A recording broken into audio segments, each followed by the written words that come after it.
Mister Narendra মোদীকে বলতে চাই, আমি সেই জুনাইদের ইতিহাস ভুলে যাইনি।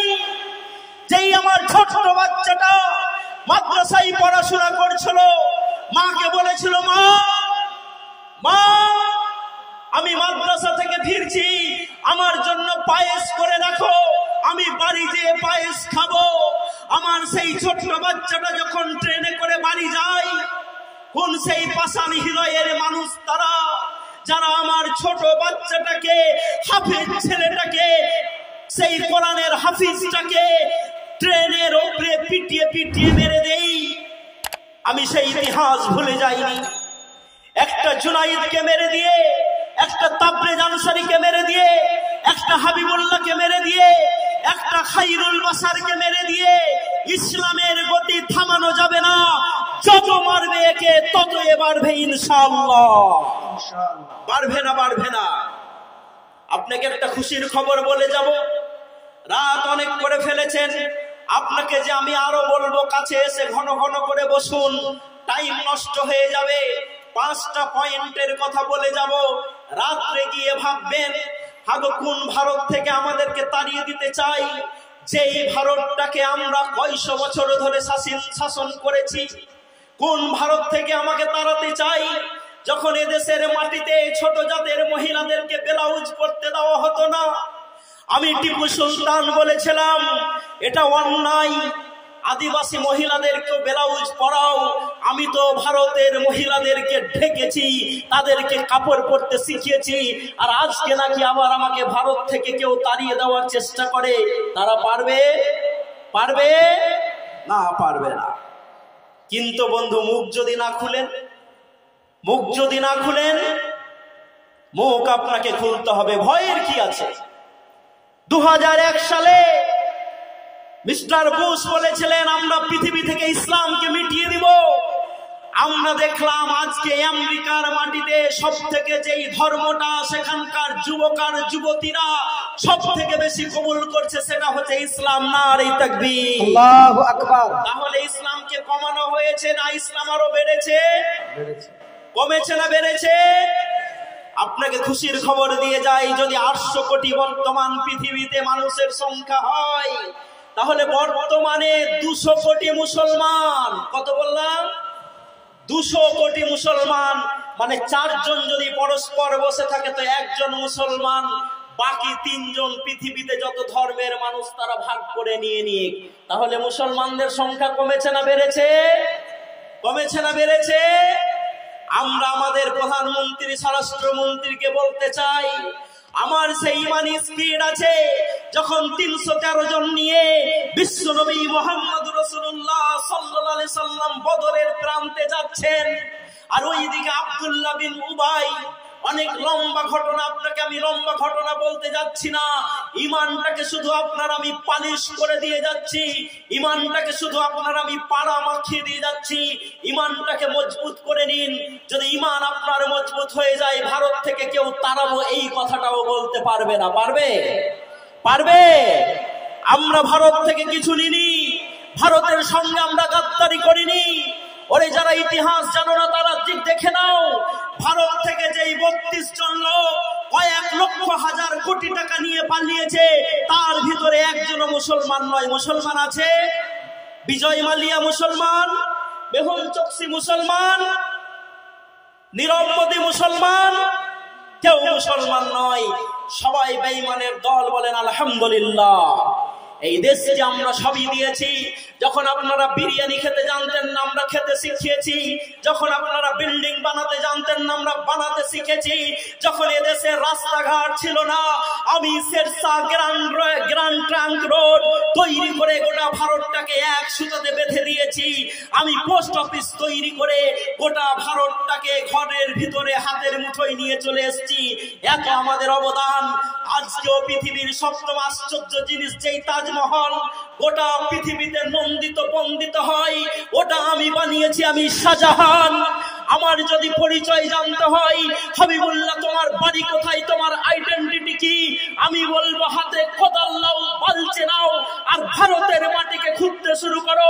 কোন জায়গা থেকে যদি আজও তাজা রক্ত বেরিয়ে আসে, তাহলে সেটা হচ্ছে ভারতবর্ষ। ভারতবর্ষের কোন আলেমের রক্ত, স্বাধীনতা সংগ্রামীর রক্ত, সেই রক্তকে জিজ্ঞেস করো হাবিবুল্লাহ তুমি এই জমিনের আদি অধিবাসী কিনা, না তুমি বাহির থেকে উড়ে এসছো। যাও, আমার যদি আইডেন্টিটি জানতে হয়, এনআরসির জন্য যদি কাগজ চাইতে হয়, হাজারদুয়ারিকে জিজ্ঞেস করো, তাজমহলকে জিজ্ঞেস করো, ইমামবাড়াকে জিজ্ঞেস করো, দিল্লির জামে মসজিদকে জিজ্ঞেস করো, কুতুব মিনারকে জিজ্ঞেস করো, লাল কেল্লাকে জিজ্ঞেস করো। ভারতবর্ষের অনেক ইমারত আছে যারা বলে দিবে যে মুসলমানরা এদেশের আদি অধিবাসী, এরা উড়ে এসে জুড়ে বসেনি। আমরা কেউ ইরাক থেকে এসছি? কারো চেহারার সাথে আমাদের ইরাকের লোকের সাথে মিল আছে? আছে গো? নেই। আমরা এই দেশের আদি অধিবাসী। এখানে অত্যাচারিত হয়েছে এখানকার মানুষরা, এখানে বঞ্চিত হয়েছে, শোষিত হয়েছে। তখন সেই জেনারেশন লোকেরা আশহাদু আল্লা ইলাহা ইল্লাল্লাহ ওয়া আশহাদু আন্না মুহাম্মাদুর রাসূলুল্লাহ পড়ে ইসলামটাকে কবুল করে নিয়েছে। কাদেরকে ভয় দেখাতে চান আপনি? বিশ্বনবী মুহাম্মদ রাসূলুল্লাহ সাল্লাল্লাহু আলাইহি সাল্লাম রমজান মাসে 313 জন নিয়ে বদরের প্রান্তে গেছেন। 313 জন দিয়ে পৃথিবীতে ইসলামকে প্রতিষ্ঠিত করে গেছেন। এই ইতিহাস আমাদের জানা আছে না নেই? আছে না নেই? 313 জনকে যদি আবু জেহেল দবাতে না পারে, 313 জনকে যদি আবু লাহাব দবাতে না পারে, 313 জনকে যদি হিন্দা দবাতে না পারে, তাহলে আজকে যারা আবু জেহেলের রোল পালন করছে তারা ভারতের 40 কোটি মুসলমানকে দবাতে পারবে? পারবে? পারবে না। সুতরাং যারা চেষ্টা করছেন, এই চেষ্টা আপনাদের বৃথা যাবে। আমাদেরকে ভারত থেকে কেউ তাড়িয়ে দিবে, এটা আমরা হতে দেব না। তাহলে কি হবে? এনআরসি যে হবে। আমি এবার মন্ত্র আপনাদের শিখিয়ে দিয়ে যাচ্ছি। মন্ত্র কটা মনে করতে হবে বন্ধু। হয়তো আপনি জালসা শুনলেন, আমি বক্তৃতা করলাম, আপনাদের অনেক বড় সভা, বাসার ভাই আমাকে টাইমে আসতে বলেছিলেন, আমি পারিনি, কারণ আজকে রাত্রে আমার 3খানা জালসা ছিল। আমি 3খানা জালসাতে আজকে আমার উপস্থিত হওয়ার কথা ছিল। রাস্তাতে আস্তে আস্তে পুলিশেও আমার গাড়ি ধরেছে খড়গ্রামে। আমি পুলিশকে বলেছি, এখন আপনি যে আমাকে 2 মিনিট দাঁড়িয়ে যদি আমার সঙ্গে কথা বলেন, আমার 2 মিনিট লেট হয়ে যাবে, আমাকে ছেড়ে দিন। আমি গাড়ির ডিক্কিটা পর্যন্ত খুলে দেখাইনি, পিছন থেকে কেস দিয়ে দিবে কি জানি না। তো আমার লেট হয়েছে, আমি ক্ষমা প্রার্থী। আপনাকে আমি মন্ত্র শিখিয়ে দিয়ে যাচ্ছি 5খানা। কখানা বললাম? অত লম্বা বক্তৃতা করব না। এমন লম্বা বক্তৃতা করলাম, আপনি শুনলেন, বললেন খুব ভালো লেগেছে, বর্তমান সমাজের কথা শুনছিলাম। আপনাকে যদি সকালবেলাতে জিজ্ঞেস করা হয়, বলবেন যে কি বলেছে জানি না, কিন্তু শুনতে হয়তো ভালো লাগছিল না। আপনাকে মনে রাখতে হবে, আপনাকে মনে রাখতে হবে যে কি বলেছেন। কেন রাত জেগে আমরা বসে আছি? আচ্ছা, আমরা রাত জেগে কেন বসে আছি? কোনো মানুষকে খুশি করার জন্য না আল্লাহকে খুশি করার জন্য? কাকে? আল্লাহকে। হ্যাঁ, আপনাকে আমি ইতিহাস পড়তে বলছি আপনাকে পড়তে এবং দেখতে বলছি। আমি নিজে একটা ইতিহাস পড়ছিলাম। মায়েরা আছে না চলে গেছে? আছে না চলে গেছে? আছে, প্রচুর মায়েরা আছে। আমি 2 মিনিটে বলে শেষ করে দেবো না, 2-4-10 মিনিট বলবো গো? আপনি বললে তো হবে না, আপনি আমার বন্ধু মানুষ, আপনি বলবেন। সামনের লোকেরা বলেন, বলবো? আমি তো সেই ইতিহাসটা পড়ছিলাম কদিন আগেই, যে ভয় আপনি কাকে দেখাচ্ছেন মিস্টার মোদি। আর আমাদের দুঃখের বিষয় জানেন, এমন একটা লোকের কাছ থেকে আমাদেরকে তালাক শিখতে হচ্ছে যে তার নিজের স্ত্রীটাকে এখনো তালাকই দিতে পারেনি। কার নাম বললাম? মিস্টার নরেন্দ্র মোদির কথা বলছি। তার স্ত্রীর নাম কি? যশোদাবেন। কোথায় আছে? গুজরাটে আছে। হাবিবুল্লাহ এমনি এমনি বললে তো হবে না, তখন আমাকে রাস্তায় ধরে নেবে, দিয়ে বলবে যে আপনি যে তথ্যগুলো দিয়ে গেছেন ভুল। আমি আপনাদের সামনে তথ্য নিয়ে এসেছি, দেখাবো, দেখাচ্ছি আপনাকে। আমরা কদিন আগে কিছু তথ্য দেখছিলাম যে ভারতবর্ষের মুসলমানরা নাকি মন্দির ভেঙে ভেঙে মসজিদ তৈরি করেছে। বলছে কি বলছে না? আচ্ছা বলুন তো, মুসলমানরা ভারতের মাটিতে, এই গ্রামটার নাম কি? 5 গ্রাম। 5 গ্রামের লোক আপনারা, আমাকে এখানকার লোক আপনারা জালসাতে কোনোদিন দেখেননি। দেখেছেন? দেখেননি। কিন্তু অন্যভাবে দেখতে পারেন, হয়তো প্যান্ট শার্ট পরে থাকি, তখন বলে এখন মিলাতে পারছেন না।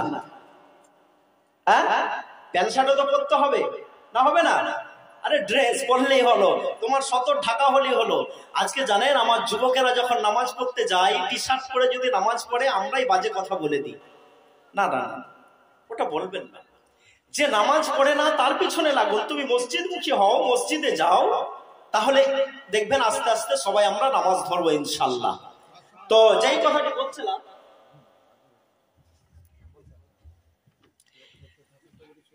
আচ্ছা কেউ যদি খেতে থাকেন তো খেতে চলে যান, কেউ যদি খেতে থাকেন খেতে চলে যান। আর যদি আমার বক্তব্যের পরে যাবেন আর আপনি খেতে না পান তো আমাকে গালি দিবেন না। আমি যেই কথাটি বলছিলাম যে 5 গ্রামে একটা বাড়ি আছে, যেই বাড়িটার বয়স হচ্ছে 100 বছর। কত বললাম? কথা বলতে হবে। কত বললাম? 100 বছর। বাসার ভাইয়ের বয়স হচ্ছে এখন 40 বছর। বাসার ভাই 5 গ্রামে আছেন, আসার পর উনি 2020 সালে ক্ষমতা পেলেন। ক্ষমতা পাওয়ার পর আজকে 2024, 4 বছর হলো। এখানকার লোকেরা বলছে যে বাসার ভাই যখন ক্ষমতা পেয়েছে, ক্ষমতা পাওয়ার পর 5 গ্রামের যত বাড়ি ছিল সমস্ত বাড়ি ভেঙে দিয়েছে। আমরা সবাই বিশ্বাস করলাম যে হ্যাঁ বাসার ভাই ভেঙে দিয়েছে 5 গ্রামে যত বাড়ি ছিল। কিন্তু এখানে যদি একটা 100 বছরের পুরনো বাড়ি থাকে তো বাসার ভাই যে সব বাড়ি ভেঙে দিয়েছেন এই কথাটা সত্য না মিথ্যা? মিথ্যা। যদিও সব বাড়ি ভেঙে দিত তো 100 বছরের বাড়িটা থাকতো না। আমি যেই জিনিসটা আজকে আপনাদেরকে দেখাবো সেটা হচ্ছে এই যে ভারতবর্ষে আমি 26খানা মন্দিরের ছবি নিয়ে এসেছি। কত বললাম? 26খানা মন্দিরের ছবি নিয়ে এসেছি।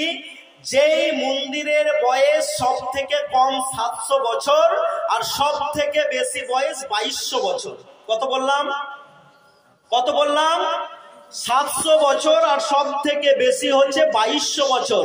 যদি মুসলমানরা ভারতবর্ষের সমস্ত মন্দির ভেঙে ভেঙে মসজিদ তৈরি করে দিত তাহলে 1300 বছরের পুরনো কোনো মন্দির ভারতবর্ষে থাকতো?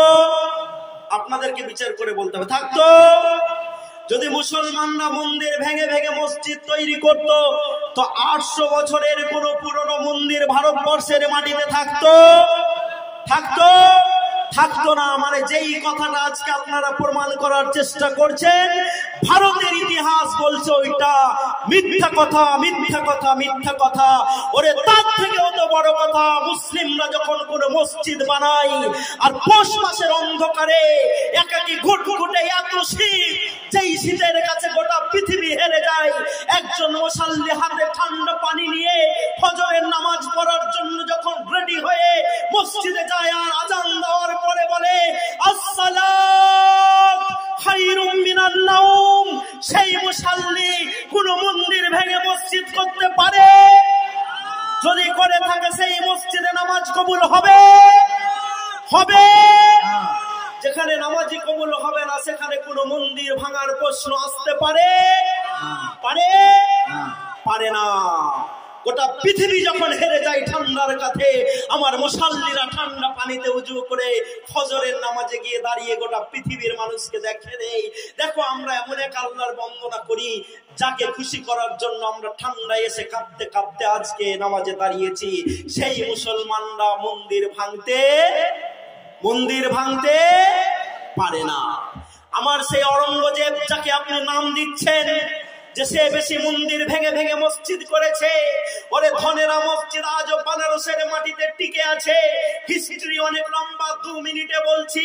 কোন একজন ব্রাহ্মণের বেটি, নাম তার শকুন্তলা, তাকে পছন্দ করে সেখানকার একজন মুসলিম নামধারী শাসক।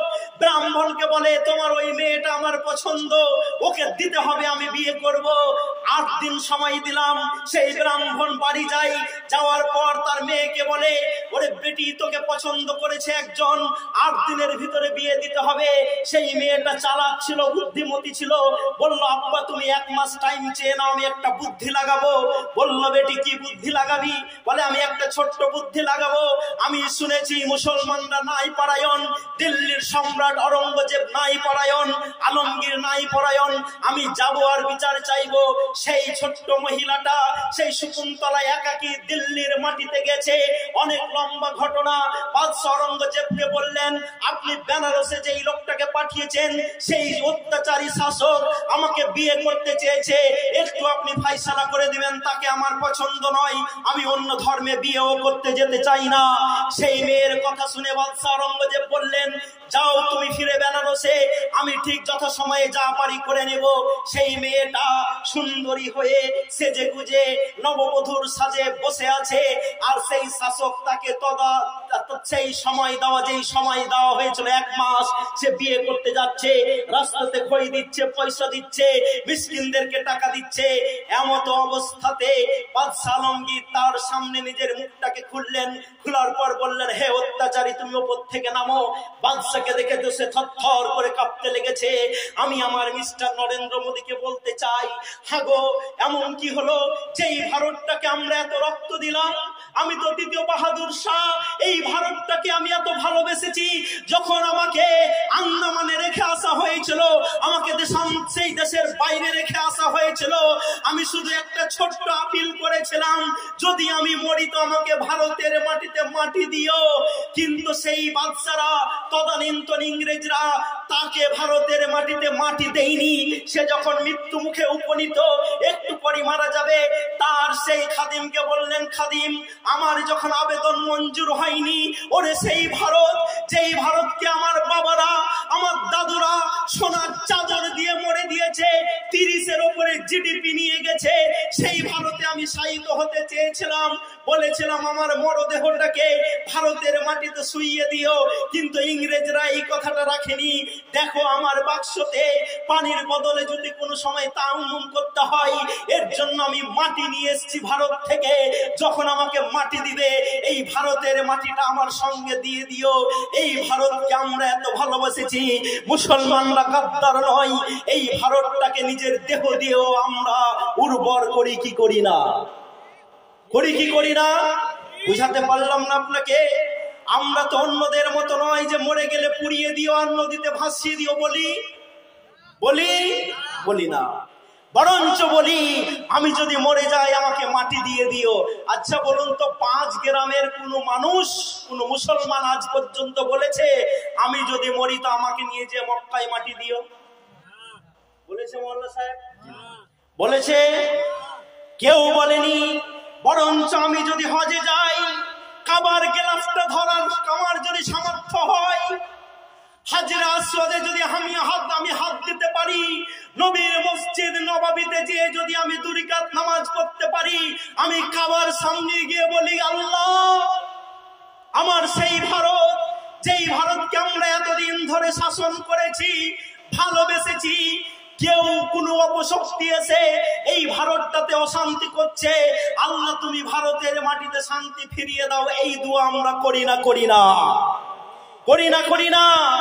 সেই মক্কা, যেই মক্কাতে আমার বিশ্বনবী মুহাম্মদ রাসূলুল্লাহ সাল্লাল্লাহু আলাইহি সাল্লাম গুটি গুটি পায়ে হেঁটেছেন, সেই আরব, যেই আরবে আমার নবী মুহাম্মদ রাসূলুল্লাহ সাল্লাল্লাহু আলাইহি সাল্লাম গারে হিরাতে এসে ফেরেশতা তাকে লাগিয়ে বলছেন, ইকরা, তুমি পড়ো আল্লাহর নাম নিয়ে।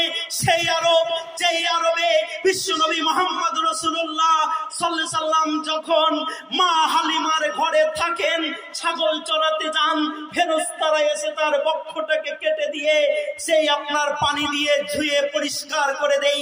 তারপরে ও ভারতবর্ষের কোন মুসলমান বলে না, আল্লাহ ওই আরবটাতে আমাদের লাশকে নিয়ে যে গাড়ার ব্যবস্থা করিও, বরঞ্চ আমরা দোয়া করি আল্লাহ ভারতটাকে শান্তি প্রিয় করে দিও। তার মানে হচ্ছে এই যে আমরা ভারতটাকে ভালোবাসি, হ্যাঁ কি না? হ্যাঁ কি না? এটা খুশির খবর শোনাবো। পাকিস্তানকে তথ্য পাচার করা হয়, হয় কি হয় না? পাকিস্তানকে তথ্য পাচার করা হয়েছে আমাদের ভারত থেকেও অনেক। এই তথ্য পাচারকারীদের ভিতরে বেশিরভাগই আরএসএস এর লোক। বলেন আলহামদুলিল্লাহ। ওপেন বলে যাচ্ছে আপনাকে, গোটা পৃথিবী দেখবে। যেই লোকগুলোর কথা বললাম 32 জন লোকের ভিতরে মুসলমানের নাম আপনি একটাও খুঁজে পাবেন না, মাওলানা বিজয় মালিয়া বাদে। কিছুই বলছেন না তো? তার মানে আপনারা শুনছেন না। শুনছেন না? তো আমি যে মাওলানা বিজয় মালিয়া বললাম তো কেউ প্রতিবাদ করলেন না? কিংফিশারের মালিক, তার ব্যবসা ভারতে এখনো চলছে, চলছে না? চলছে না? আরে আমরা বলছি নিয়ে এসো বিজয় মালিয়াকে, ও আমার দেশের টাকা মেরেছে, ওপেন রাস্তাতে তাকে শুট করে দাও, আর না হয় তাকে ফাঁসি দিয়ে দাও। এটাই আমরা চাই। আপনারা চান কি চান না? বিশ্বনবী মুহাম্মদ রাসূলুল্লাহ সাল্লাল্লাহু আলাইহি ওয়াসাল্লামের সমাজে দেখছি কেউ চুরি করলে তার হাত কেটে দেওয়া হতো। আজকেও আরবের মাটিতে কেউ যদি চুরি করে তার হাত কাটা হয় কি হয় না? সুতরাং কেউ যদি পৃথিবীতে শান্তি আনতে চাও তাহলে ইসলামটাকে স্টাডি করে দাও। ইসলামটা নট অনলি ফর মুসলিম, হুদাল্লিল মুমিনিন শুধু নয়, এটা হুদাল্লিন নাস, জালিকাল কিতাবু লা রাইবা ফি। এখানে পবিত্রভাবে বলেই দেওয়া হয়েছে যে এটা পৃথিবীর সমস্ত মানুষের জন্য। যে পড়বে, যে আর সুশীতল ছায়াতে চলে আসবে। আমাদের কি জান্নাত কেটে আল্লাহ কাউকে জান্নাত দিবে না? আরো জান্নাত আছে, কমতি পড়ে যাবে নাকি? না, পড়বে না। ইতিহাস পড়ুন। আপনাকে আমি ইতিহাস পড়ার জন্য বলছি। বাদশা আলমগীর বললেন, নামো শয়তান, তুমি শকুন্তলাকে বিয়ে করতে চেয়েছো জোর করে, কে তোমাকে এই পারমিশন দিয়েছে? নামো। তাকে সেই ঘোড়ার উপর থেকে নামানো হলো। নামানোর পর দুটো তার পাকে হাতির পায়ে দড়ি বেঁধে সেই শয়তানকে পৃথিবীর মাটি থেকে চিরতরে বিদায় করেছিলেন। আর বিদায় করার পর বলেছিলেন, আল্লাহ আমার হাত দিয়ে তুমি এই শয়তানটাকে শাস্তি দিয়েছো আমার ভারতে। সেই ব্রাহ্মণকে বললেন, আমাকে একটু জায়গা দেখিয়ে দিন যেখানে আমি 2 রাকাত শুকরানা নামাজ পড়বো। সেই বাদশা আলমগীর যেখানে 2 রাকাত শুকরানা নামাজ পড়েছেন, সেখানে আমার হিন্দু ভাইয়েরা খুশি হয়ে স্বেচ্ছাতে একটা মসজিদ তৈরি করেছেন। আজও সেই মসজিদ বানারসের মাটিতে দাঁড়িয়ে আছে। বলুন, এটা ভালোবাসা দিয়ে হয়েছে না তলোয়ার দিয়ে হয়েছে? কি দিয়ে হয়েছে? ভালোবাসা দিয়ে হয়েছে। ভাবছেন মুসলমানদেরকে ভয় দেখিয়ে দিব? ভয় দেখিয়ে আপনি কি করবেন বন্ধু? ভয় দেখিয়ে আপনি কি করবেন? আমি একটা লোকের ছবি নিয়ে এসেছি, আপনারা হয়তো অত দূর থেকে দেখতে পাচ্ছেন না, বাসার ভাই দেখতে পাচ্ছেন। আমি দাঁড়িয়ে আছি এবং আমার পাশে যিনি দাঁড়িয়ে আছেন নাম তার আমির আলী, কিন্তু তার আগের নামটা বলতে হবে। আগে নাম ছিল বলবীর সিং। বলবীর সিং। এই লোকটার সঙ্গে আমার 2019 সালে দেখা হয়েছিল। অনেক লম্বা ঘটনা আছে, আপনার সঙ্গেও হয়েছিল। আপনি ছবি রেখেছেন কি জানি না, আমি ছবি রেখেছি। আপনাদের খালি একটা কথা শিখিয়ে দিতে এসছি, বলে দিতে এসছি, বন্ধু ভয় করার কিছু নেই। ইসলাম জিন্দা হতা হ্যায় হর কারবালা কে बाद। ইসলাম জিন্দা হতা হ্যায় হর কারবালা কে बाद। আমি চেঙ্গিস খানকে দেখেছি ইরাকের মাটিতে মুসলমানদের মাথা কেটে কেটে পিরামিড তৈরি করা হয়েছিল। বলেন, ইরাকে মুসলমান আছে না নাই? জোরে করে বলতে হবে, আছে না নাই? তাহলে মুসলমানদেরকে দমানো গেছে। যেই বিশ্বনবী মুহাম্মদ রাসূলুল্লাহ সাল্লাল্লাহু আলাইহি ওয়াসাল্লাম মক্কার মাটিতে আল আমিন সিদ্দিক নাম পেয়েছিল, সেই নবীকে গলায় গামছা দিয়ে ফাঁস দিয়ে মারার চেষ্টা করা হয়েছিল কি হয়নি? তার পিঠের ওপরে উটের ভুঁড়ি চাপানো হয়েছে কি হয়নি? তার বাড়িতে গিয়ে তাকে হত্যার পরিকল্পনা হয়েছে না হয়নি? কোনটাতেই কি তারা সফল হয়েছে? তাহলে আজকে যারা ভূমিকা পালন করছেন, আমি আমির আলী বলবীর সিং এর ফটোটা দেখে এই কথাটি বলতে চাই, যেই লোকটা বাবরির মাটিতে সর্বপ্রথম গম্বুজের উপরে উঠে প্রথম হাতুড়িটা মেরেছিল, সেই লোকটা ইসলাম কবুল করে নিয়ে বর্তমান ভারতে 95টা মসজিদ তৈরি করেছে। নারে তাকবীর, নারে তাকবীর। তাহলে যেই লোকটা প্রথম বাবরিতে আঘাত করলো, সেই লোকটাই ভারতে 95টা মসজিদ তৈরি করলো। বলুন এবার, একটা বাবরি ভেঙে ইসলামকে দবানো যাবে? দবানো যাবে? যাবে না। আমি তো দেখতে পাচ্ছি সেই ইতিহাস যে যারা বিশ্বনবী মুহাম্মদ রাসূলুল্লাহ সাল্লাল্লাহু আলাইহি ওয়াসাল্লামের উপরে ঈমান আনার জন্য বিলালকে বালির উপরে শুইয়ে দিয়ে বুকে ভারী পাথর চাপিয়ে দিয়ে কষ্ট দিত, তারা পরবর্তীতে কাবাতে আজান দিয়েছিল না দেয়নি? বলতে হবে কথা, দিয়েছে না দেয়নি? আমি কি সেই ইতিহাস জানি না? শুধু একজন মহিলা বলেছিল লা ইলাহা ইল্লাল্লাহ মোহাম্মদ রাসূলুল্লাহ। আবু জেহেল বলল, পা দুটাকে দুই উঠে বেঁধে দাও আর দুদিকে দুটা উঠকে লাঠি দিয়ে মেরে দাও, হাঁকিয়ে দাও। লম্বা লম্বি ভাবে তাকে ফেরে দিয়েছিল। সেই বাড়িরই ছেলেরা কাবাতে আজান দিয়েছিল না দেয়নি? আজকে রাম মন্দির মুভমেন্ট যেই লোকটা সব থেকে বেশি চালিয়েছিল, নাম তার লাল কৃষ্ণ আদবানি। নাম কৃষ্ণ আদবানি। তারই ভাতিজি ইসলাম কবুল করেছে এবং তার পেটে একটা বাচ্চা হয়েছে, নাম তার আসলাম। আমার মন বলছে সেই ছেলেটাই আগামী দিনে ইনশাআল্লাহ আজান দিবে ইনশাআল্লাহ। শুধু সময়ের অপেক্ষা। একটা বাবরি কেড়ে নিয়ে মুসলমানদেরকে দবানো যাবে না। কিসের ভয় দেখাচ্ছেন? এনআরসি করবেন, আমাদেরকে বার করে দিবেন। ইউসিসি নিয়ে আসবেন, ইউনিফর্ম সিভিল কোড। ইউসিসির খবর আপনারা শুনেছেন? উত্তরাখণ্ডে চলে এসছে। এখন গোটা ভারতবর্ষে ইউসিসি নিয়ে আসার চেষ্টা চলছে। ইউসিসি মানে কি? ইউসিসি মানে হচ্ছে, আপনাকে আমি শর্টকাটে বোঝাচ্ছি, যে যা নিয়ম কানুন হবে ভারতের প্রতিটা মানুষের জন্য একই হবে। কিসে? কেউ যদি কাউকে মেরে দেয় তো এখন তো ওটা আছেই, ওগুলো অন্য ব্যাপার, মার্ডার কেসের ব্যাপার। ক্রিমিনাল কেসে তো এখনো এক, কিন্তু মুসলিম পার্সোনাল ল, হিন্দু পার্সোনাল ল, আদিবাসীদের আদিবাসী পার্সোনাল ল বলে ভারতের মাটিতে একটা আইন আছে। আছে না নেই? আছে গো। এর জন্য মুসলিম যে বিয়ে শাদী, মেয়েদের সম্পত্তির ভাগ, এগুলো আমরা কি অনুযায়ী করি? শরীয়ত অনুযায়ী করি। শরীয়ত অনুযায়ী করি না? করি না। একটা মেয়ে তার বাবার কত সম্পত্তি পাবে, কিভাবে তার বিয়ে হবে, কিভাবে তার তালাক হবে, এইটা পুরোটা বিবেচনা করা হয় মুসলিম পার্সোনাল ল, আমাদের যেটা শরীয়ত অধিকার দিয়েছে তার উপরে ভিত্তি করে। এই পর্যন্ত বুঝতে পেরেছেন? এবার মোদি গভর্নমেন্ট ভাবছে যে আমি ইউসিসি, ইউনিফর্ম সিভিল কোড ভারতের মাটিতে নিয়ে আসবো, একই সিস্টেম আমি করে দেব। যে আমি একজন হিন্দু ভাই যেভাবে বিয়ে করবে সেভাবে মুসলমানকে বিয়ে করতে হবে, একজন হিন্দু ভাই যেভাবে তার স্ত্রীকে ছাড়বে সেভাবে তাকে ছাড়তে হবে। এবার আমার প্রশ্ন, ভারতবর্ষে এখন বাস করে প্রায় 140 কোটি মানুষ। কত বললাম? তার ভিতরে 10 কোটি হচ্ছে শিডিউল ট্রাইব, মানে আদি নিবাসী যারা। অনেক আছে তো নবগ্রামে, আছে না নেই? আছে।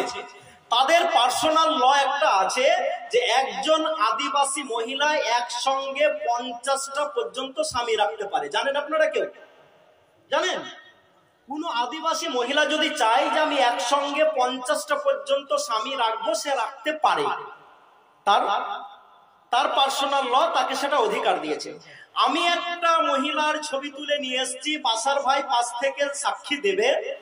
দেখুন, তার কোলে চাপা আছে একটা 18 বছরের বাচ্চা এবং তার পিছনে দাঁড়িয়ে আছে 5টা তরতাজা যুবক এবং সামনে দাঁড়িয়ে আছেন একজন মহিলা 18 বছরের একটা বাচ্চাকে কোলে করে।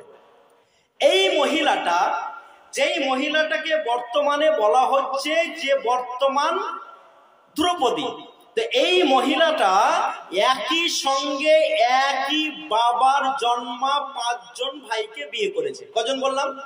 5 জন ভাইকে বিয়ে করেছে এবং তাদের একটা বাচ্চা হয়েছে, মানে সেই বাচ্চাটা হচ্ছে 5 জনের।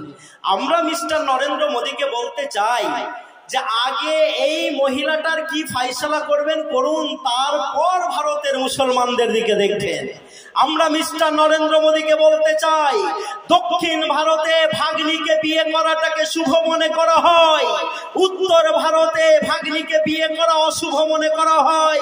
আরে উত্তর আর দক্ষিণটা আগে মিলাও, তারপর মুসলমানের কথা আপনি ভাববেন, তার আগে আপনাকে ভাবতে হবে না। আজকে সার্ভে বলছে ভারতের মাটিতে যেই জাতিটা সব থেকে কম তালাক দিয়েছে সেটা হচ্ছে মুসলমান। বলেন আলহামদুলিল্লাহ। ভারতের মাটিতে মুসলিম মহিলাদের হাতে যেই সম্পত্তিটা আজ বর্তমানে আছে, এত সম্পত্তি অন্য কোন সমাজের আর মহিলাদের হাতে নেই। বলেন আলহামদুলিল্লাহ। তার মানে হচ্ছে এই যে মুসলিম পার্সোনাল ল নিয়ে মুসলিম মহিলারা সুখে এবং শান্তিতে ভারতের মাটিতে আছে। আপনাকে আর খোঁচাতে হবে না। খোঁচানোর দরকার আছে? নেই। আমরা তো বলতে চাই যে আমাদের মেয়েরা সুখে আছে, শান্তিতে আছে। ওরে হাতরাসের সেই মেয়েটা, হাতরাসের সেই মেয়েটা, আসিফা 8 বছরের সেই মেয়েটা যাকে নিয়ে গিয়ে ধর্ষণ করা হয়, বদ্ধ ঘরের ভিতরে হাতগুলো ভেঙে দেওয়া হয়, পা গুলো ভেঙে দেওয়া হয়, মাথাটাকে পাথর দিয়ে থেতলে দেওয়া হয়। আমরা আমাদের প্রধানমন্ত্রীকে বলতে চাই, যদি বিচার করতে হয় ওই আসিফার বিচার করুন, যদি বিচার করতে হয় তাহলে সেই হাতরাসের মহিলাটার বিচার করুন, যদি বিচার করতে হয় নাই পাইয়ে দিতে হয় তাহলে উন্নয়ন সেই মহিলাটার বিচার করুন, যেখানকার এমপি এমএলএ হিন্দু, যেখানকার ডিএমএসপি হিন্দু, যেখানকার বিডিও এসডিও হিন্দু, যেখানকার প্রত্যেকটা লোকে হিন্দু ছিল এবং হিন্দু ধারা সে ধর্ষিত হয়েছিল, সেই মহিলাটাকে আপনি নাই পাইয়ে দেন, ইনশাআল্লাহ আলহামদুলিল্লাহ ভারতবর্ষের মহিলারা তাদের পার্সোনাল ল নিয়ে খুব সুখে এবং শান্তিতে আছে। আছে না নেই? আছে না নেই? আমাদের ঘরের মহিলারা বেশি ধর্ষিত হয় হয় না। কেন হয় না?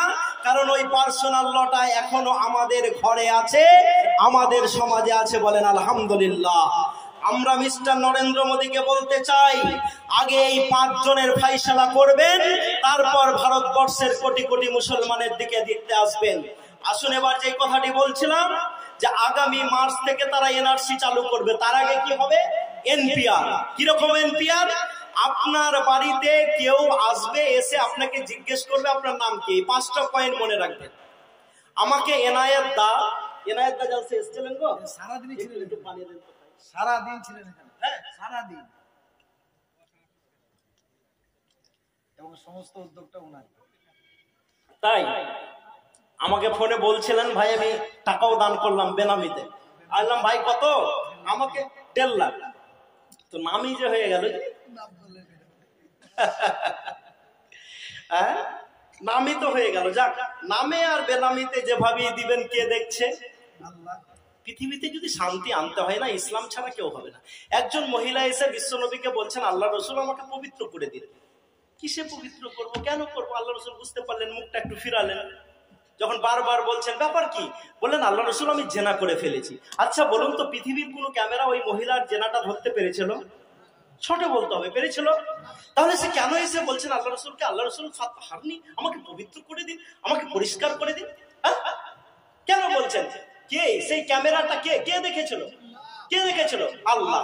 আচ্ছা বলুন তো, 5 গ্রামের নবগ্রামের কোন একজন লোক রাতের অন্ধকারে জমিতে গেছে, তার ওপরের জমিটাতে অনেক পানি, তার জমিটা নিচে শুকনা, হাতে কোদলটা তুলেছে, তোলার পর সে যখন কোদলটা দিয়ে আলটা কাটতে যাবে, এই সমাজে যদি তার মনে পড়ে যায় পৃথিবীর কোন ক্যামেরা না দেখলো, আল্লাহর ক্যামেরা দেখছে, সে অপরের জমির আলটা কেটে পানি নিতে পারবে? পারবে? তাহলে কোন ক্যামেরা লাগাতে হবে? কোন ক্যামেরা লাগাতে হবে? আরে সেই ক্যামেরা লাগাতে হবে যেই ক্যামেরাতে ভুল করে কোন সাহাবী একটা খেজুর খেয়ে নেই, আর পরে বুঝতে পারে এই খেজুরটা আমার যোগ্য নয়, মুখের ভিতরে হাত ভরে জিভটাকে টেনে নিয়ে বলে, ওরে বেয়াদব, তোর শরীরে এত ক্ষমতা নেই যে তুই জাহান্নামের আগুনকে সহ্য করতে পারিস, এই খেজুরটা তোর যোগ্য নয়। এই ক্যামেরা যদি কোনো মানুষের উপরে ফিট হয়ে যায়, তাহলে কেউ কারো টাকা মেরে খেতে পারে? পারে গো? এই ক্যামেরাটাই লাগাতে হবে, তাছাড়া অন্য ক্যামেরা দিয়ে সমাজ সংস্করণ, সমাজে ভালো করা যাবে না। যদি এই ক্যামেরা বাদ দিয়ে অন্য ক্যামেরা দিয়ে আপনি বলেন যে সমাজকে আমি ভালো করে দিব, তাহলে বিকাশ ওই রকম হবে যেটা আমাদের মিস্টার নরেন্দ্র মোদী বলেছিলেন 2014 সালে, সবকে অ্যাকাউন্ট মে 15-15 লাখ আ जाएगा। এসছে জি? কি এটা? জুমলা। কথা বলতে হবে। উমার বক্তৃতা করছেন, উমার, আর সাধারণ একজন সাহাবী দাঁড়িয়ে বললেন, উমার তোমার কথা শুনবো না। কেন শুনবে না? বলে, আপনার কথা শোনা হবে না, কারণ হচ্ছে এই যে আপনি যেই জুব্বাটা পরে আজকে মসজিদের নববীতে এসে মিম্বারের উপরে দাঁড়িয়ে খুতবা দিচ্ছেন, এই জুব্বাটা যে বাইতুল মাল থেকে আপনি ভাগ পেয়েছেন, আমিও সেই কাপড়ের ভাগ পেয়েছি, কিন্তু এত বড় আমার জুব্বা তৈরি হয়নি। এই আওয়াজ যদি কোনো সাহাবা মসজিদে নববী থেকে তুলতে পারে, তো 5 গ্রাম থেকে কোনো ভাই আওয়াজ তুলতে পারে না যে মিস্টার নরেন্দ্র মোদী তোমার 8,000 কোটি টাকার প্লেন কোথা থেকে এলো, তুমি কৈফিয়ত দাও। তুলতে পারে না? পারে না। সে তো আমাদের সেবক, তার বিরুদ্ধে আমরা কথা তুলতে পারি না? অন্যায় দেখলে পারি। তো যেই কথাটি বলছিলাম, কেউ আপনার বাড়িতে আসবে, এসে বলবে আপনার নাম কি, এই 5টা মনে রেখে দেন। বলবে আপনার নাম কি, আপনি বলে দিলেন আপনার নাম হাবিবুল্লাহ। কি বললেন? যার যেটা নাম আছে। নাম বলার পর আমাকে এনায়েতদা কালকে এই কথাটা বলছিলেন যে ভাই আপনি যখন কালকে জালসাতে আসবেন শুধু একটু এনআরসি এনপিআর নিয়ে বুঝিয়ে দিবেন। আমাকে জানতে চাইছিলেন কালকেই যে ভাই বিষয়টা কি, আপনি একটু বলুন তো। আমি সামনাসামনি 1:1 একটু আলোচনা করছিলাম। আমরা এলে একটু আলোচনা করি। আল্লাহ যেহেতু দায়িত্ব দিয়েছেন আপনাদেরকে জাগাতে হবে কি হবে না, আমাদেরকে জাগতে হবে কি হবে না। ঘুমিয়ে আর কতদিন মুসলমানের ঘুমানোর টাইম নেই। মুসলমানদের জন্য পৃথিবীটা ঘুমানোর জায়গা নয়। 5 গ্রাম থেকে একটা বাস জঙ্গিপুর যাবে, সমস্ত প্যাসেঞ্জার ঘুমিয়ে গেছে, কোনো অসুবিধা আছে? কিন্তু ড্রাইভারটা যদি ঘুমিয়ে যায় তো আল্লাহ তো বলছেন কুনতুম খায়রা উম্মাত, তোমরা হচ্ছে ওই রকম দায়িত্বশীল উত্তম উম্মাত, তোমাদেরকে উখরিজাত লিন্নাস, মানুষের জন্য চয়েস করা হয়েছে। তোমরা কি করবে? তা'মুরুনা বিল মারুফ, আর তোমরা খারাপ থেকে লোককে দূরে হটাবে, ভালোর কথা বলবে আর খারাপ থেকে হটাবে। যদি এটা না হয় তাহলে মুসলমানকে কিয়ামতে আল্লাহ ধরবে না? তাহলে আমার কাছে দায়িত্ব আছে। আপনাকে শুধু আমি বুঝাতে এসেছি। কি বুঝাচ্ছিলাম? কেউ এলো আপনার বাড়ি, এসে বলবে ভাই আপনার নামটা কি, আপনি আপনার নাম যা আছে বলে দিলেন।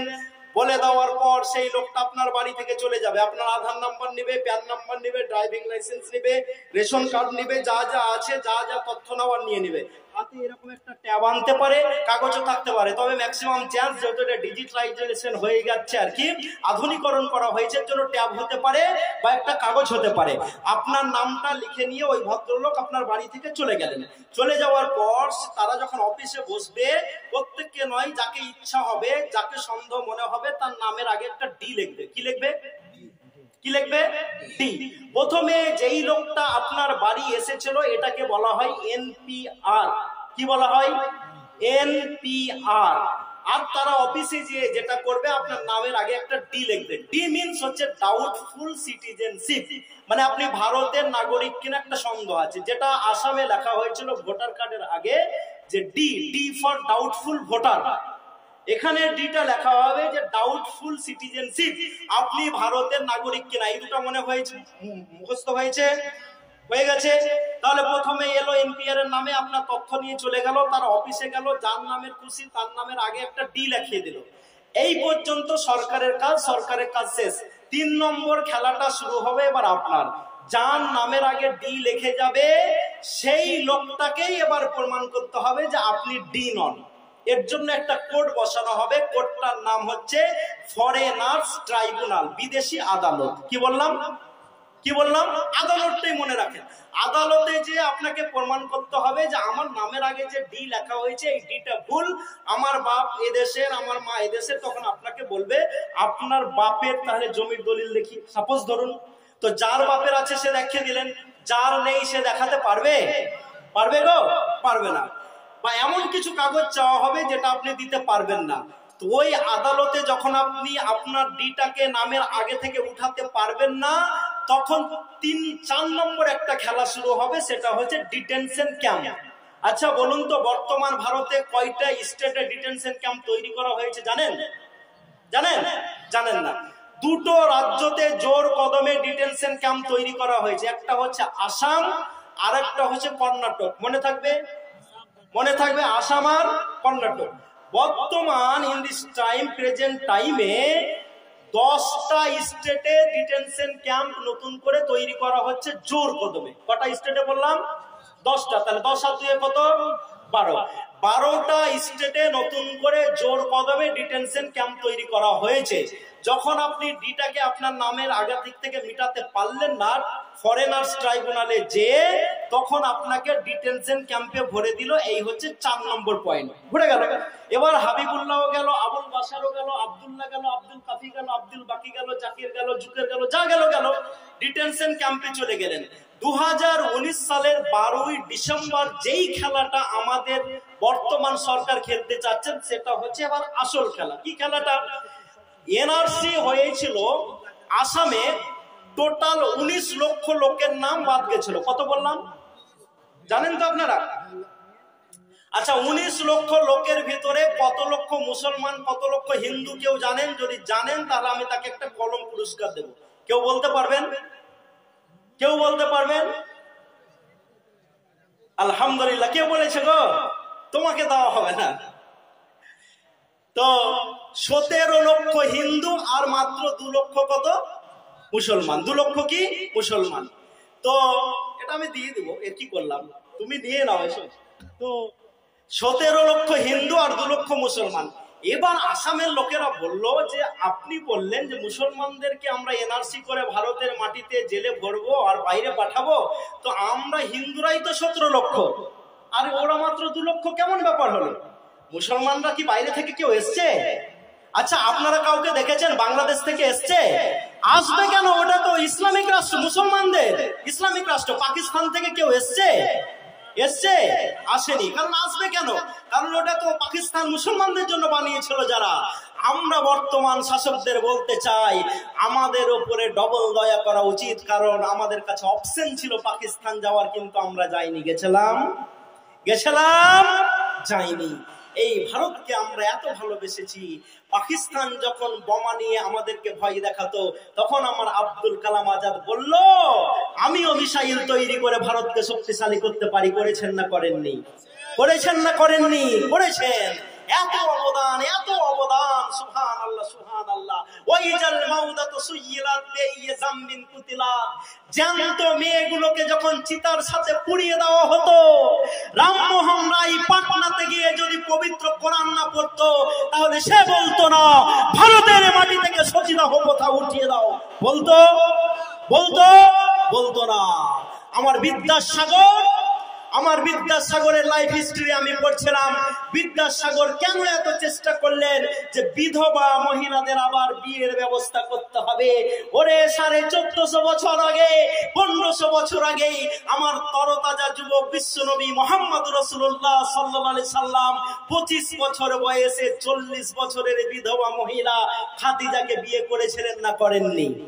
করেছিলেন না করেননি?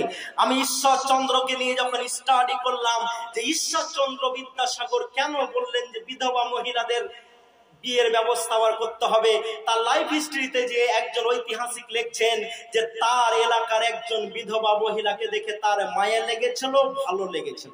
ভালো তো লাগতেই পারে, কারো সঙ্গে তো কারো প্রেম হতেই পারে। আমি যদি ভুল তথ্য দিই তো এখান থেকে নামলে আমার হাতে হাত করে করতে পারে, কারণ এতগুলো মোবাইল সোশ্যাল মিডিয়া আমাকে গোটা পৃথিবী জুড়ে দেখবে।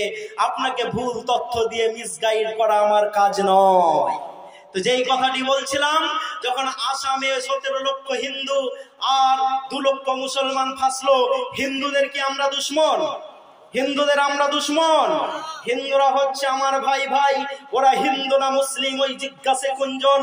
কান্ডারি বলো ডুবিছে মানুষ সন্তান মরমার। ওরে হিন্দু যদি ব্যথা পায় আমি হাবিবুল্লাহ তার পাশে গিয়ে দাঁড়াই। এটাই হচ্ছে আমার দেশের ঐতিহ্য। যদি কারো উপরে অন্যায় অত্যাচার হয় আমরা হিন্দু মুসলিম দেখি না। মান কাতালা নাফসান বিগাইরি নাফসিন আও ফাসাদা ফিল আরজ, আল্লাহ রাব্বুল আলামিন যেমন বলছেন কোন একজন মানুষ যদি অকারণে হত্যা করে দেয় এবং পৃথিবীতে যদি বিপর্যয় সৃষ্টি করে, সে শুধু একটা মানুষকে হত্যা করলো না, সে তামাম পৃথিবীর মানুষকে হত্যা করে দিল, মানব জাতিটাকে হত্যা করে দিল। এই মানব জাতির প্রতি আমার টান আছে, সুতরাং কোন হিন্দু আমার দুশ্মন নয়, সবাই আমার বন্ধু। যদি হিন্দুরা দুশ্মন হতো তাহলে আমাদের এত ঝামেলা করার কি দরকার? আল্লাহ বলতো যারা নামাজ পড়বে না আর অক্সিজেন বন কি জি, আল্লাহ বলে দিত যে আমাকে আল্লাহ বলে মানবি না, ওর জমিতে একটাও ধান হবে না, খালি পাথরই হয়ে যাবে। পাথর হলে তো ফের মেলে টাকা, ওর জমিতে ধানই হবে না, তাহলে তো ঝামেলা শেষ। তো আমার আল্লাহ সাম্প্রদায়িকতা শিখাননি। আল্লাহ যেমন রব্বুল আলামিন, বিশ্ব নবীও তেমনি রাহমাতাল লিল আলামিন। আমার রাসূল সবকে ভালোবাসতে শিখিয়েছেন। ওরে রাসূলের মসজিদে এসে কেউ পেশাব করলে আল্লাহ রাসূল বলেন না যে তাকে চড় মেরে পেশাবটাকে বন্ধ করে দাও। নিজে হাতে আমার রাসূল অপর জাতির কাফের ও মুসলিমের পায়খানা পরিষ্কার করতে পারে। আমার রাসূল গাজওয়া থেকে যখন ফিরে আল্লাহ রাসূল একটা গাছের তলে শুয়ে আরাম করছেন, একজন লোক তলোয়ারটাকে তুলে বলল, মাইয়ামনুকা মিন্নি, হে মুহাম্মদ সাল্লাল্লাহু আলাইহি ওয়াসাল্লাম বলুন আমার হাত থেকে আপনাকে কে বাঁচাবে? মাইয়ামনুকা মিন্নি, মাইয়ামনুকা মিন্নি, কে বাঁচাবে আমার হাত থেকে? আল্লাহ রাসূল বলছেন আল্লাহ আল্লাহ আল্লাহ। হাত কাঁপতে লাগলো, তলোয়ার পড়ে গেল। ওই রকম ভাবে আল্লাহ রাসূল তুললেন, তোলার পর বললেন, বলো এবার মাইয়ামনুকা মিন্নি, কে বাঁচাবে তোমার হাত থেকে? ওই লোকের তো ঈমান ছিল না, বলল আনতা মুহাম্মদ, তুমি মুহাম্মদ, তুমি মুহাম্মদ। আল্লাহ রাসূল সাল্লাল্লাহু আলাইহি ওয়াসাল্লাম তাকে ক্ষমা করেছিলেন না হত্যা করেছিলেন? যদি রাসূলুল্লাহ সাল্লাল্লাহু আলাইহি ওয়াসাল্লাম বিধ্বংসী হতেন পৃথিবীর জন্য, তাহলে তাকে হত্যা করতেন না ছাড়তেন? হত্যা করে দিতেন। আমি স্টাডি করেছি, দেখেছি আমার রাসূল 27+2 গাজওয়া যুদ্ধতে মাত্র 1000 লোকের রক্ত ঝরছে। কত বললাম? কত বললাম? যুবকেরা মনে রাখো, 2019 সাল থেকে 1919 থেকে 1925 6 বছরে যে প্রথম বিশ্বযুদ্ধটা হয়েছিল তাতে 4.5 কোটি মানুষ মারা গেছিল। কত বললাম? দ্বিতীয় বিশ্বযুদ্ধতে মানুষ মারা গেছিল 7.5 কোটি। কত? ওইখান থেকে মাথা লাড়ছে, মানে ওইটা তোমার মনে আছে নাকি? আছে ওর মনে। কত বললাম? 7.5 কোটি মানুষ মারা গেছিল। কাকে আদব শিখাতে আসছো? আমাদেরকে। আমাদেরকে। আমরা বদরের যুদ্ধতে কোন যুদ্ধ অপরাধীকে যদি ধরে আনি, মসজিদে নববীতে যদি তাদেরকে থাকতে দিই, আমরা নিজেরা যখন খাওয়ার জন্য সাহাবাকেরা আমরা কষ্ট পেত, আল্লাহ রাসূল বলতেন যাদেরকে বদরের প্রান্ত থেকে ধরে নিয়ে এসছো সাহাবীরা, তাদেরকে রুটি খাওয়াও, তোমাদেরকে রুটি খেতে হবে না। নারে তাকবীর। এই রকমের আদর্শকে নিয়ে আমরা চলি। মিস্টার নরেন্দ্র মোদী আপনাকে বলতে চাই, আমাদের দিকে দেখে ইসলাম শিখতে হবে না, ইসলামকে দেখে ইসলাম শিখে নিন, এই আহ্বান আপনাকে আমরা করে গেলাম। কি বলছেন আপনি? তো যেই কথাটি বলছিলাম, হিন্দু মুসলিম কেউ আমার দুশ্মন নয়, সবাই আমার ভাই ভাই। তো কোন অমুসলিম ভাই যদি ডিটেনশন ক্যাম্পে যায়, তো আমি আপনি খুশি হব? হব না। এবার ওরা কি করলো, 2019 সালের 12ই ডিসেম্বর, মনে থাকবে দিনটা, এনআরসি যেটা ক্যাব CAB ছিল না, সিটিজেনশিপ অ্যামেন্ডমেন্ট বিল, ক্যাবটাকে তারা বিটাকে উঠে CAA সিটিজেনশিপ অ্যামেন্ডমেন্ট অ্যাক্ট হয়ে গেল। রাষ্ট্রপতির সাইন যদি হয়ে যায় ওটা অ্যাক্ট হয়ে যায়। ওইখানে এবারকার মেন খেলাটা কি দিতে চাইছে, NPR এর নামে কেউ আমাদের বাড়ি এসেছিল, আমরা তথ্য দিয়েছিলাম, তারা আমাদের নামের আগে ডি লিখেছে, ডিটাকে আমরা তুলতে পারিনি। তোলার জন্য আমরা ট্রাইব্যুনাল ফরেনার্স ট্রাইব্যুনালে গেছিলাম, কিন্তু পারিনি। আমরা ডিটেনশনে ঢুকে গেছি, ডিটেনশন ক্যাম্পে আমি হাবিবুল্লাহ, আমার সাথে কোনো অমুসলিম ভাইরা। এবার যেই মেন খেলাটা সেটা হচ্ছে এই 5 নম্বর, সেটা হচ্ছে NRC।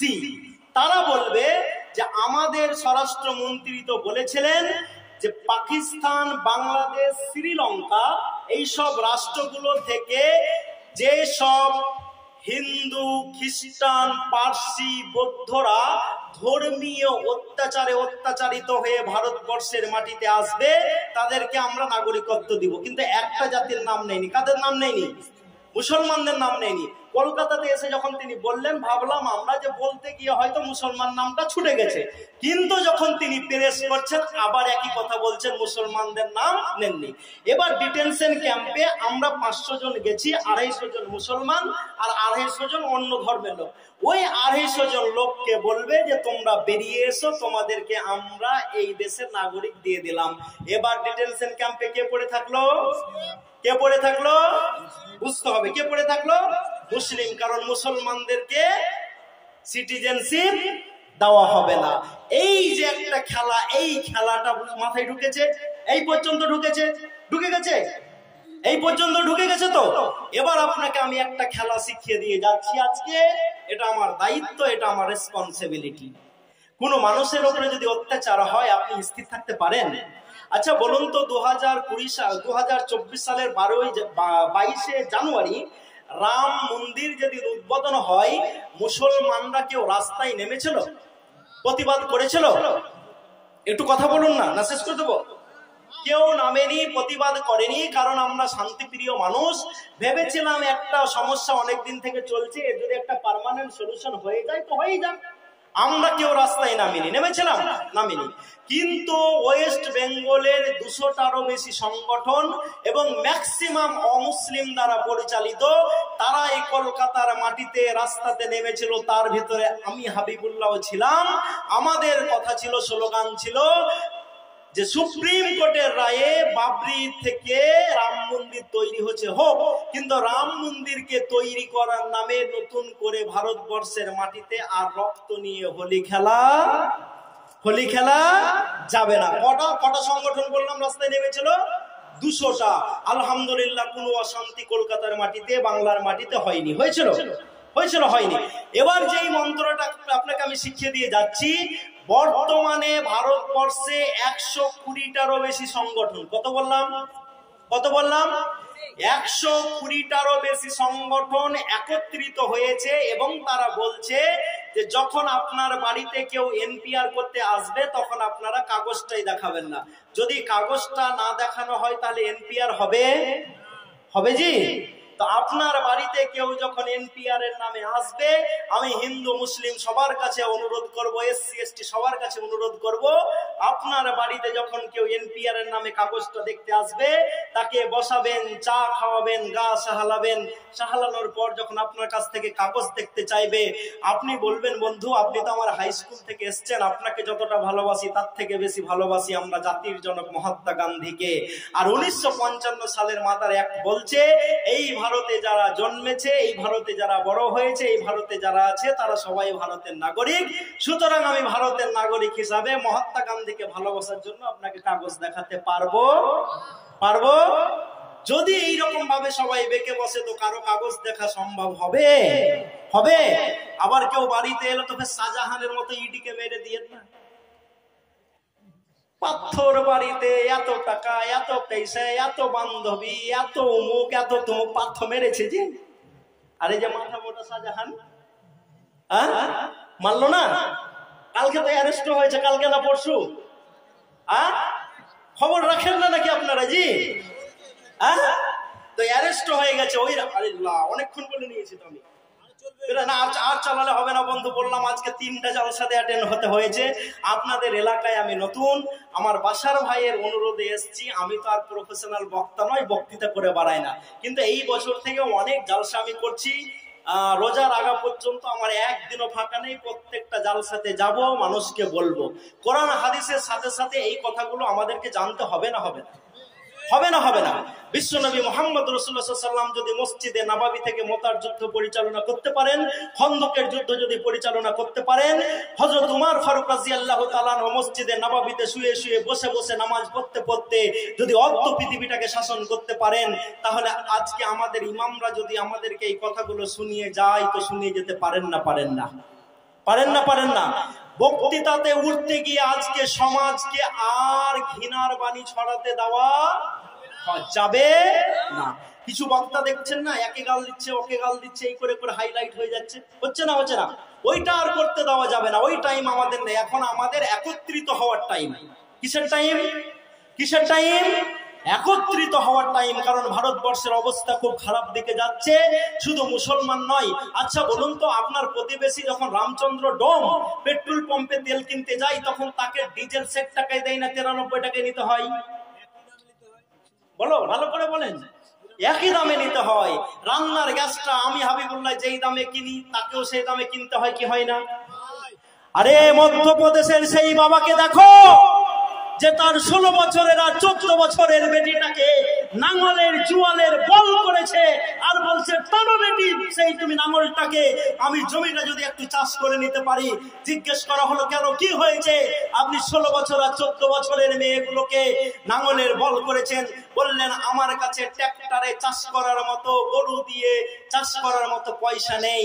সেই হিন্দু ভাইটার দুঃখ দেখে আমি মুসলিম, আমার ভিতর কাঁদে কি কাঁদে না?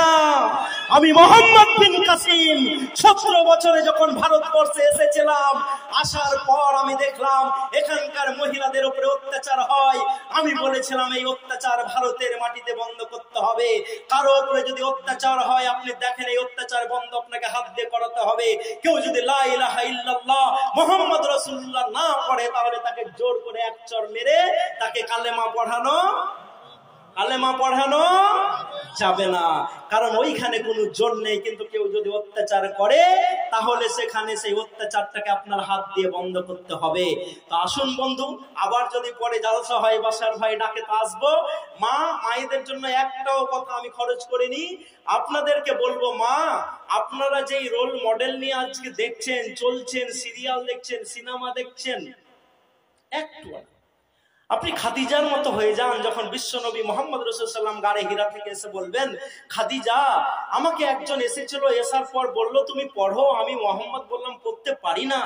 খাদিজা আমার বড্ড শরীর কাঁপছে, জ্বর জ্বর চলে এসছে, আমাকে একটু চাদর চাপা দাও।